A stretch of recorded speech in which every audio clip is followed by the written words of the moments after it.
স্বাস্থ্যসেবা সম্প্রসারণের পাশাপাশি সেবার গুণগত মান উন্নয়নের লক্ষ্যে স্বাস্থ্য খাতে মৌলিক গবেষণা কার্যক্রম জোরদার করার আহ্বান জানিয়েছেন প্রধানমন্ত্রী শেখ হাসিনা। তিনি আজ ঢাকায় বঙ্গবন্ধু শেখ মুজিব মেডিকেল বিশ্ববিদ্যালয়ের outdoor basic science complex ICU এবং ওটি কমপ্লেক্সের উদ্বোধনকালে এই আহ্বান জানান। প্রধানমন্ত্রী গবেষণা কার্যক্রমে সরকারের পক্ষ থেকে সহায়তারও আশ্বাস দেন। বিস্তারিত জানাচ্ছেন শাখাওয়াত মুন। বঙ্গবন্ধু শেখ মুজিব মেডিকেল বিশ্ববিদ্যালয় outdoor basic science complex ICU এবং ওটি কমপ্লেক্সের আনুষ্ঠানিক উদ্বোধন করেন প্রধানমন্ত্রী শেখ হাসিনা।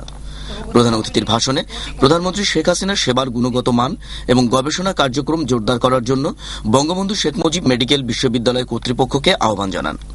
স্বাস্থ্য সেবা সম্প্রসারণের পাশাপাশি এখন আমাদের প্রয়োজন সেবার গুণগত মান উন্নয়ন করা। এজন্য স্বাস্থ্য খাতে মৌলিক গবেষণা কার্যক্রম জোরদার করা একান্তভাবে প্রয়োজন।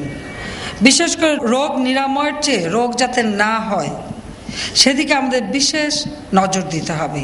কারণ আমাদের দেশের পরিবেশ, জলবায়ু, আবহাওয়া সব কিছু মিলিয়ে কি ধরনের রোগ হয় এবং তার প্রতিকারের কি উপায়, এটা আমাদের দেশের যারা ডাক্তার তারাই গবেষণা করে বের করতে পারবে এটা প্রতিরোধমূলক ব্যবস্থা আমরা কি নিতে পারি। সেজন্য গবেষণার উপর আমরা সব সময় বেশি গুরুত্ব দিই এবং এই গবেষণা আরও যাতে কার্যক্রম জোরদার হয় তার জন্য আমি এই বিশ্ববিদ্যালয়ের কর্তৃপক্ষকে অনুরোধ করব।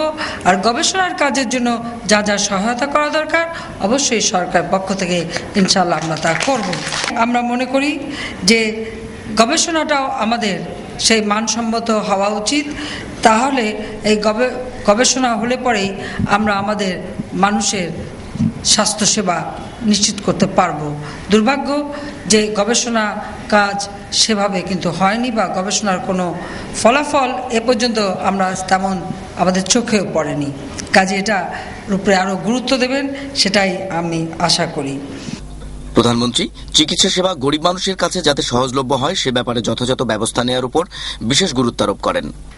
আমি চিকিৎসকদের আরেকটি অনুরোধ করব যে আপনারা আমাদের দেশের গরিব মানুষগুলি যাতে চিকিৎসাটা সঠিকভাবে পায়, কারণ এরা অনেকেই হয়তো অর্থ যোগান দিতে পারে না, কিন্তু চিকিৎসা সেবা পাওয়ার অধিকার তো তাদের রয়েছে। কাজে তাদের জন্য চিকিৎসা সেবাটা যাতে সহজলভ্য হয় আপনারা আশা করি সে ব্যাপারে নিশ্চয়ই একটু মনোযোগ দেবেন বা আপনারা ভলান্টিয়ারি যেমন সপ্তাহে একটা দিন দরিদ্র মানুষের সেবার জন্য কিন্তু উৎসর্গ করতে পারেন। আমি আশা করি আমাদের চিকিৎসকরা যদি সকলে এভাবে দরিদ্র মানুষকে চিকিৎসা সেবা দেন তাহলে মানুষগুলি সত্যিই বেঁচে যাবে।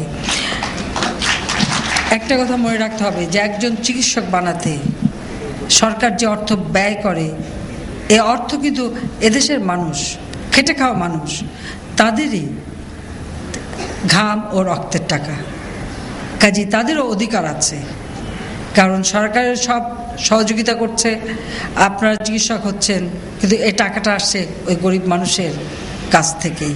কাজে তাদের সেবা পাওয়ার অধিকার থেকে যেন তারা বঞ্চিত না হয় আমি সেই অনুরোধ আপনাদের জানাবো। বঙ্গবন্ধু শেখ মুজিব মেডিকেল বিশ্ববিদ্যালয়ের উপাচার্য প্রাণগোপাল দত্তের সভাপতিত্বে অনুষ্ঠানে বক্তব্য রাখেন পরিকল্পনা মন্ত্রী একে খন্দকার, স্বাস্থ্যমন্ত্রী আফম রুহুল হক, প্রধানমন্ত্রীর স্বাস্থ্য বিষয়ক উপদেষ্টা ডাক্তার সৈয়দ মোদাসের আলী, বঙ্গবন্ধু মেডিকেল বিশ্ববিদ্যালয়ের কোষাধ্যক্ষ ডাক্তার মোয়াজ্জেম হোসেন।